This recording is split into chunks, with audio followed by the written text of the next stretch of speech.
Hello students, welcome ICIT online classes में। मैं संतोष कुमार गुप्ता आज आपके लिए फिर लेके आया हूँ प्रोग्रामिंग इन सी।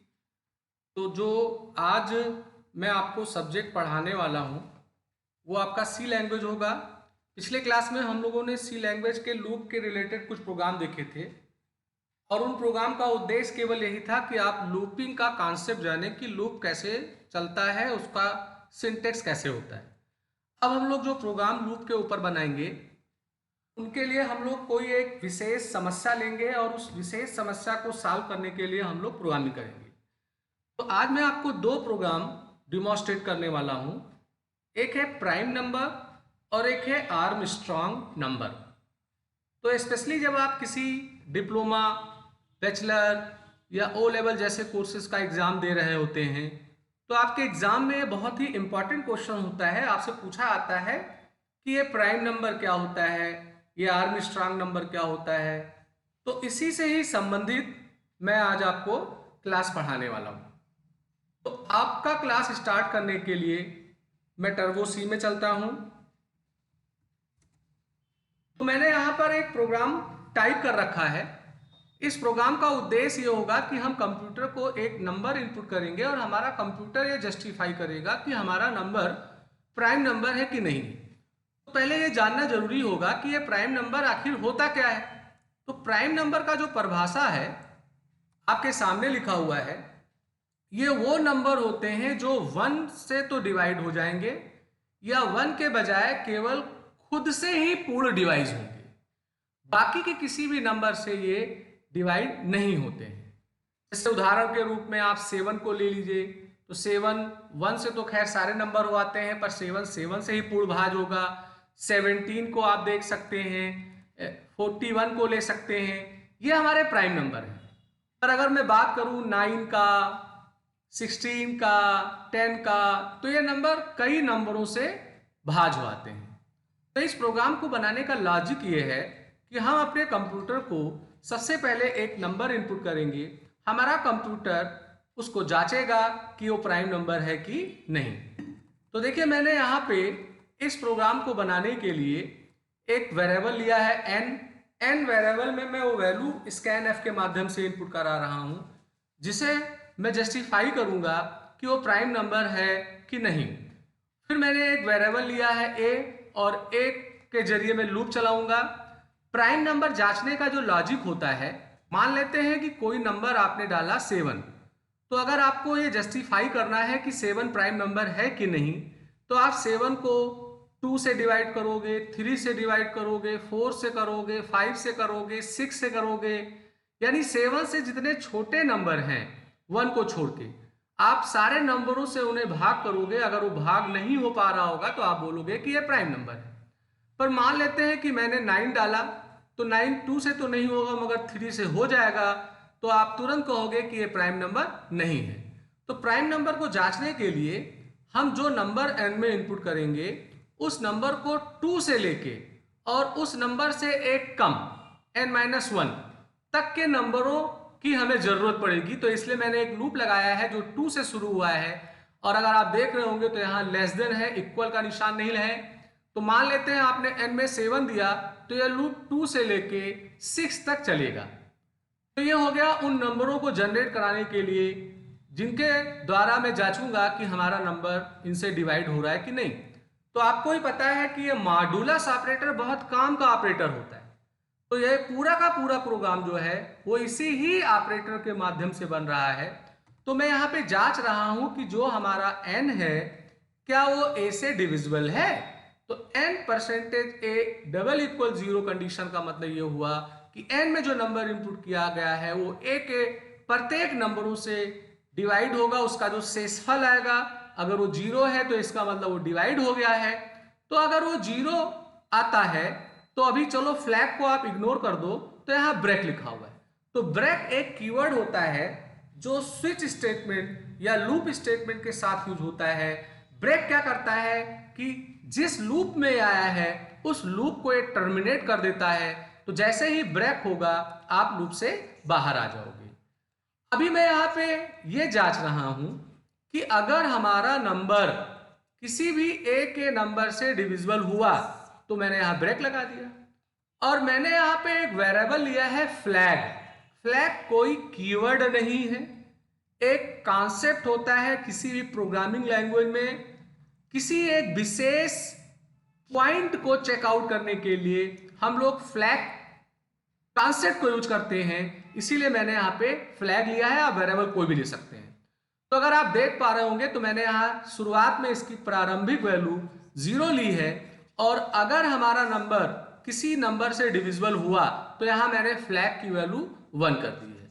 चलो मान लेते हैं कि आपने नंबर 9 डाला, ये लूप 2 से लेके 8 तक जाएगा, n में 9 है, a में 2 है, तो ये कंडीशन फाल्स होगा क्योंकि 9 2 से डिविजिबल नहीं है। तो अगर फाल्स होगा तो इस इफ वाले ब्लॉक में नहीं जाएगा, फिर ये ऊपर फार में जाएगा और a की वैल्यू को बढ़ाएगा। अब a की वैल्यू 3 हो गई, 3 हो गई तो अभी भी वो 8 से छोटा है। तो अगर आप देख पा रहे होंगे 9 3 से डिविजिबल है तो ये कंडीशन ट्रू हो जाएगा। कंडीशन ट्रू होने पे ब्रेक होगा और वो लूप से बाहर होगा, और फ्लैग की वैल्यू मैंने यहाँ 1 कर दी है। तो यहाँ फ्लैग की वैल्यू 1 करने का मतलब ये हुआ कि अगर वो किसी नंबर से डिविजिबल है तो इस इफ वाले ब्लॉक में जाए।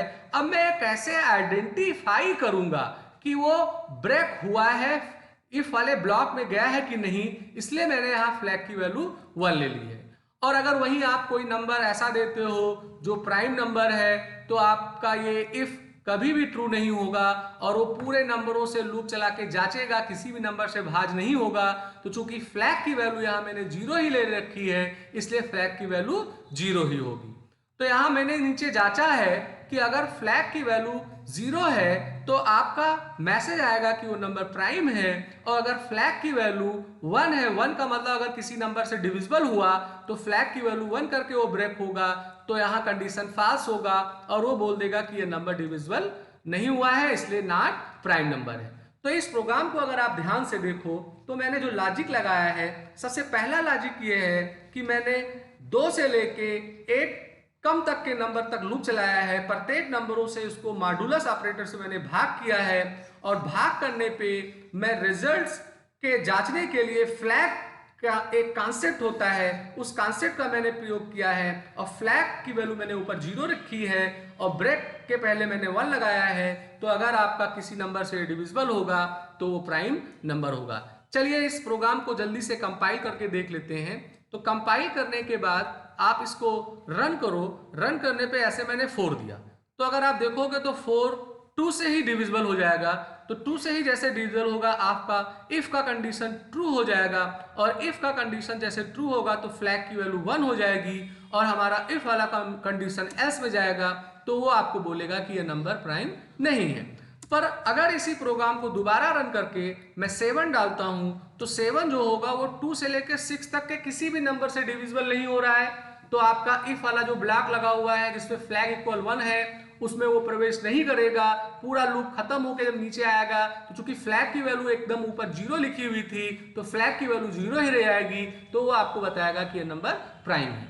तो ये एक प्रोग्राम है, बहुत ही महत्वपूर्ण प्रोग्राम है, अक्सर एग्जाम वगैरह में पूछा आता है, तो आप इसको इस माध्यम से बना सकते हैं। तो प्राइम नंबर का ये जो मैंने प्रोग्राम बनाया है ये एक ट्रेडिशनल प्रोग्राम है। ज्यादातर किताबों में नेट पे आपको इसी तरीके का आंसर मिलेगा, पर मैंने प्राइम नंबर के प्रोग्राम को एक और माध्यम से बनाया है जो आपको किसी बुक में नहीं मिलेगा, ना नेट में मिलेगा।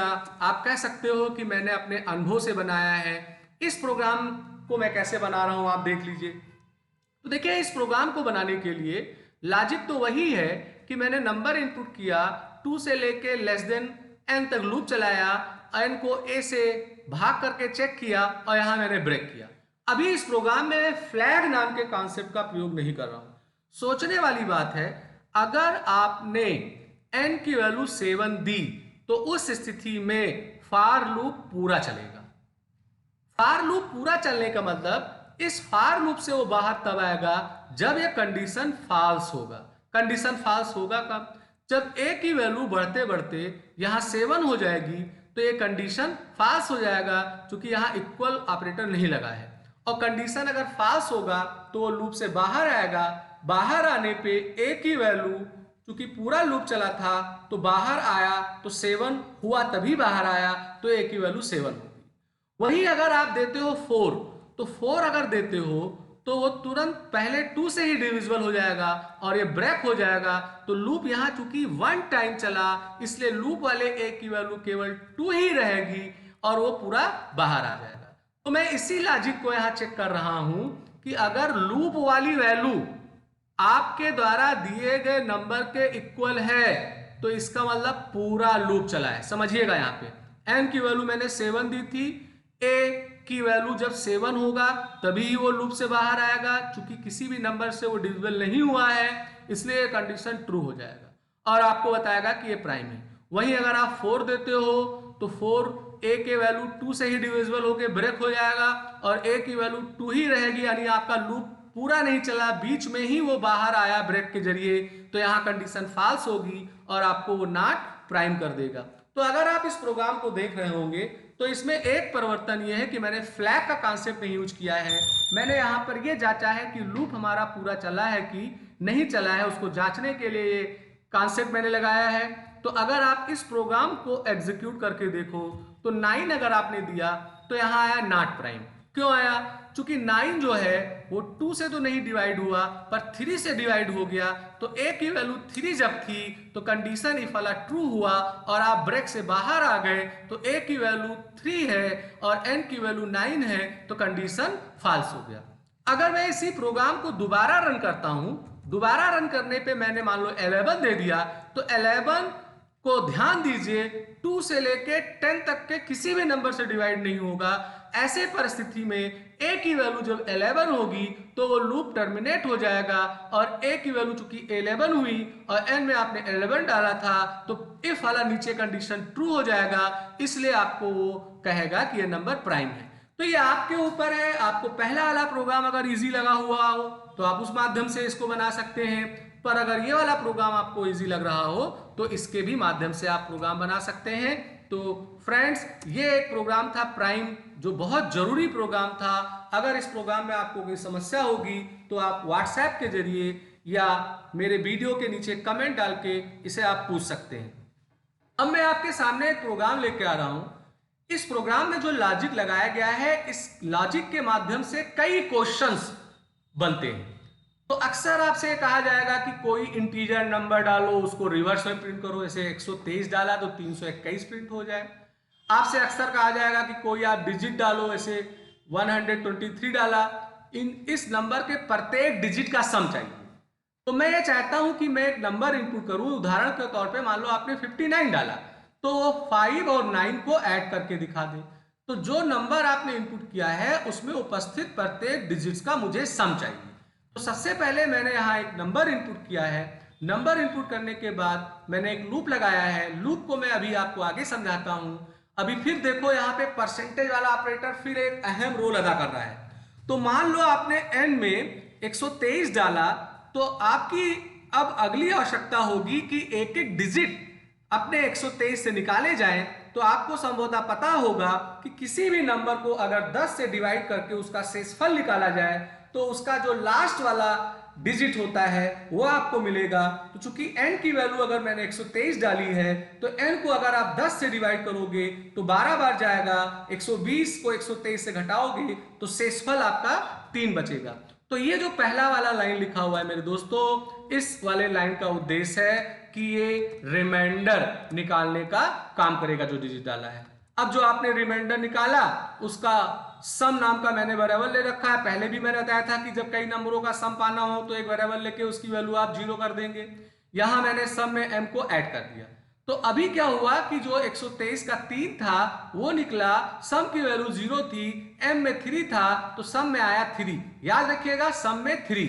अब मेरी अगली आवश्यकता होगी कि जो मैंने 123 डाला था उससे आप 3 हट जाए, हमारा जो नंबर है वो केवल 12 रहे, जिससे अगली बार हम बीच के डिजिट को निकाल सकें। तो मैंने नंबर को 10 से यहां मॉडुलस नहीं किया है, भाग किया है। तो जब किसी नंबर को 10 से भाग करेंगे तो कितनी बार जाएगा 10 से भाग करने पे वो आएगा। तो 123 को 10 से अगर आप भाग करोगे तो 12 बार जाएगा, तो n में आया 12। अब 12 को अगर 10 से शेष निकालोगे तो 2 आएगा। पिछली बार यहाँ पर सम में 3 था तो 2 को जोड़ोगे 5 आएगा। 12 को 10 से आप भाग करोगे तो कितनी बार जाएगा, एक बार जाएगा।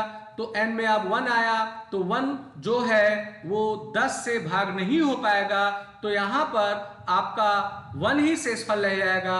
अब मैंने 5 में 1 को जोड़ा तो 6 आया। अब 1 को अगर आप 10 से भाग करोगे तो एक बार भी नहीं जाएगा, एक बार जाने का मतलब 0 बार नहीं जाएगा। तो यहां मैंने कंडीशन यही लगाया है कि आपका लूप तब तक चले जब तक आपकी वैल्यू n की 0 से बड़ी हो। तो चूंकि लास्ट वाले में वो 0 टाइम गया तो यहाँ n की वैल्यू 0 हुई तो कंडीशन यहाँ फॉल्स हो गया, तो आपको यहाँ पे सम मिल जाएगा लूप के बाद। तो जब भी आपको ऐसा कोई प्रोग्राम मिले जिसमें आप किसी एक इनपुट किए गए नंबर के प्रत्येक डिजिट्स को निकालना चाहते हैं, तो उस स्थिति में हमें यहाँ पर एक कॉन्सेप्ट लगाना पड़ेगा।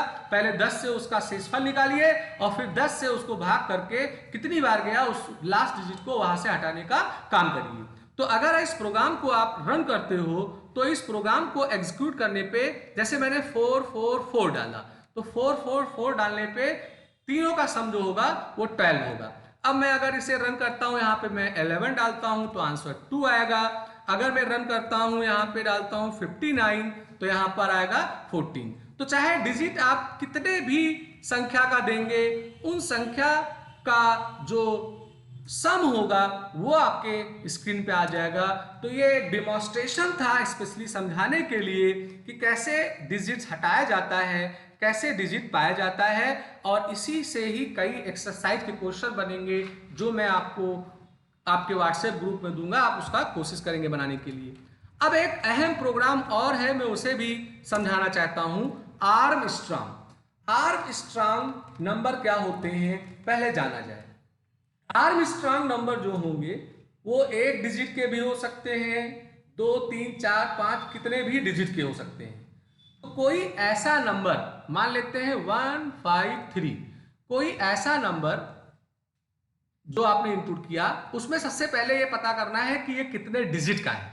तो अगर आप देखो 153 3 डिजिट का है, तो करना क्या होगा, इसके पहले नंबर को 153 का पहला नंबर 1 है, इसका क्यूब 3 हो जाएगा, प्लस दूसरा नंबर है 5, उसका क्यूब 3 हो जाएगा।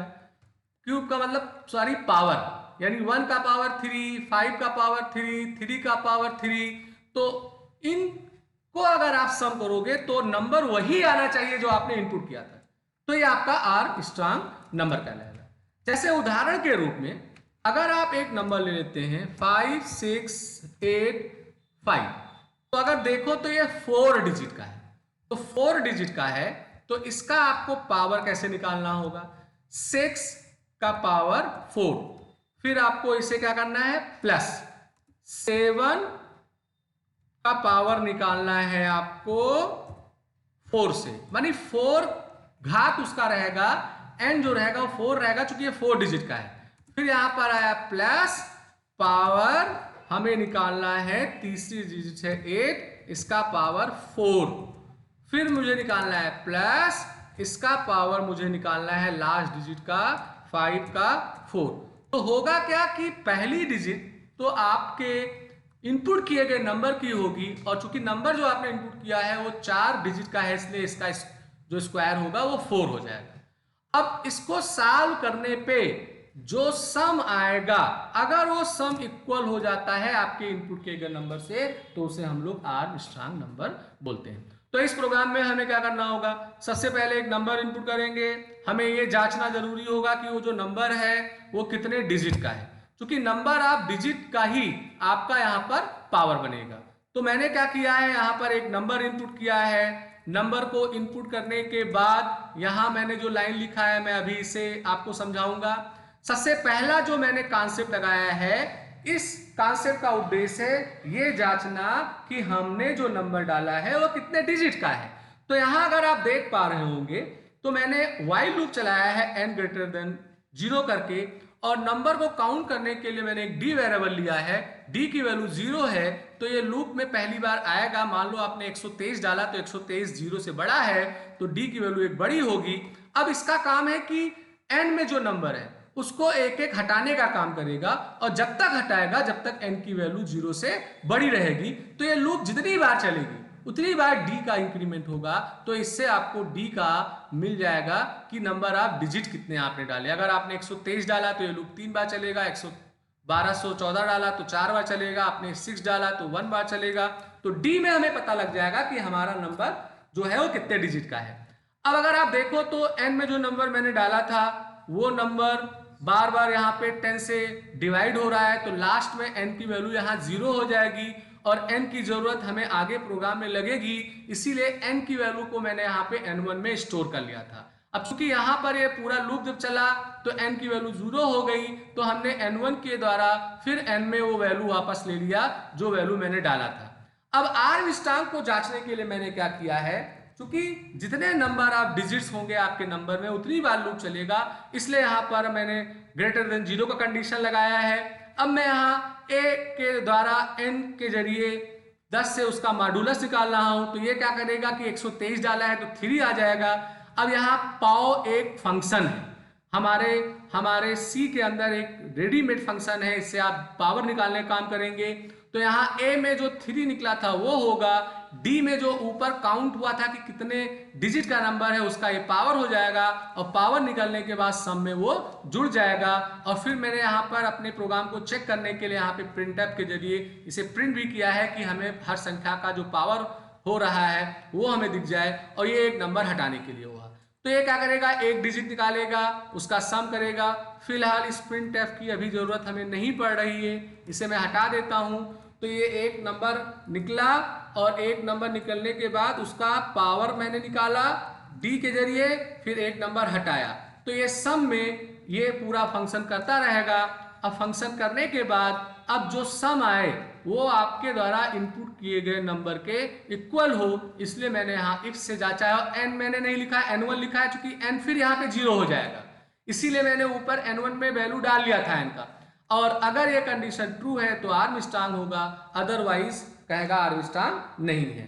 तो इसका लॉजिक यही है कि एक नंबर इनपुट किया गया, नंबर को चूंकि बार बार आप 10 से भाग करोगे, n की वैल्यू लास्ट में 0 होगी, इसलिए उसकी वैल्यू यहाँ मैंने स्टोर कर ली है। ये जो लूप लगाया है, इस लूप के जरिए मैं पता करूंगा कि हमारे नंबर में कितने डिजिट्स हैं, और फिर मैंने यहाँ पर ये जो लूप लगाया है ये आर्म स्ट्रांग के लिए है, इसमें एक नंबर निकाला गया है, उसका सम किया गया है। सम में पाव नाम का एक रेडीमेड फंक्शन यूज किया गया है। चूंकि पाव एक रेडीमेड फंक्शन है तो इसके लिए एक लाइब्रेरी फाइल है math.h, इसलिए आपको यहाँ math.h लिखना होगा। ये हो गया इनपुट और आउटपुट प्रिंटफ स्कैनफ के लिए, ये हो गया स्क्रीन को क्लियर करने के लिए, ये हो गया पावर नाम के फंक्शन को इस्तेमाल करने के लिए। तो अब अगर आप इसे रन करिए तो ऐसे कोई नंबर ले लेते हैं 371, तो ये आर्म स्ट्रांग है। ये आर्म स्ट्रांग क्यों है, जस्टिफाई करो आप कॉपी पेन लेके। 3 का क्यूब निकालेंगे, क्यों क्यूब निकालेंगे, चूंकि ये 3 डिजिट का है। 7 का क्यूब निकालेंगे, 1 का क्यूब निकालेंगे, उन्हें सम कर लेंगे, सम करने पे आपको 371 ही मिलेगा, इसलिए ये आर्म स्ट्रांग हो गया। अब मैं अगर केवल 7 डालता हूं, 7 भी आर्म स्ट्रांग है। क्यों आर्म स्ट्रांग है, 7 एक डिजिट का है, तो 7 का पावर 1, 7 का पावर 1 का मतलब 7 ही रह जाएगा, तो 7 ही रह जाएगा, तो 7 इक्वल टू 7 हो गया। तो जितने 1 डिजिट वाले नंबर हैं वो ऑटोमेटिकली आर्म स्ट्रांग हो आते हैं। अब अगर आप कोई दूसरा नंबर डालिए, मान लो 23 डाला, तो 23 को आर्म स्ट्रांग नहीं बता रहा है। क्यों नहीं बता रहा है, 2 के पावर 2 4 हुआ, 2 के पावर 2 4 हुआ, 3 के पावर 2 3 9 हुआ। तो अगर आप इसे जोड़ो तो 14 ही आ रहा है, तो 14 23 के इक्वलेंट नहीं है, इसलिए आपका ये बता रहा है कि आर्म स्ट्रांग नहीं है। ये भी एक बहुत ही विशेष प्रोग्राम है आर्म स्ट्रांग, अक्सर आपके एग्जाम में आता है। आप इसे बहुत अच्छे तरीके से देखिए। अगर आपको प्रोग्राम में कोई गलती, कमी या समझ में नहीं आ रहा है तो आप पूछ सकते हो। तो आज मैंने आपको बहुत ही इंपॉर्टेंट लॉजिक बताया है प्राइम नंबर का प्रोग्राम मैंने 2 तरीके से बनाया है, एक फ्लैग और एक बिना फ्लैग के लिए बताया है। फिर दूसरे वाले प्रोग्राम में मैंने सिखाया था कि कैसे एक डिजिट निकालते हैं, कैसे एक डिजिट पाते हैं। फिर तीसरे वाले प्रोग्राम में आर्म स्ट्रांग का प्रोग्राम बनाया है। दूसरा वाला प्रोग्राम अगर मैं ना इम्प्लीमेंट करता तो शायद आपको डाउट होता कि ये परसेंटेज 10 क्यों लिखा गया है, डिवाइड 10 क्यों लिखा गया है। तो आप इन प्रोग्राम को देखिए, बहुत ही इंपॉर्टेंट है, आपके एग्जाम में आ सकते हैं। अगर आपको मेरा वीडियो अच्छा लगा हो तो आप मेरे वीडियो को लाइक जरूर करिए, और अगर अभी तक आपने मेरे चैनल को सब्सक्राइब नहीं किया है तो इसे सब्सक्राइब करिए, और हो सके तो अगर ये वीडियो आप किसी और को शेयर करना चाहते हैं तो शेयर बटन पर क्लिक करके इसे शेयर करिए, और हमारे इस प्रोग्राम को आप अच्छे से सीखिए, देखिए। आज का क्लास यहीं समाप्त होता है। आपका दिन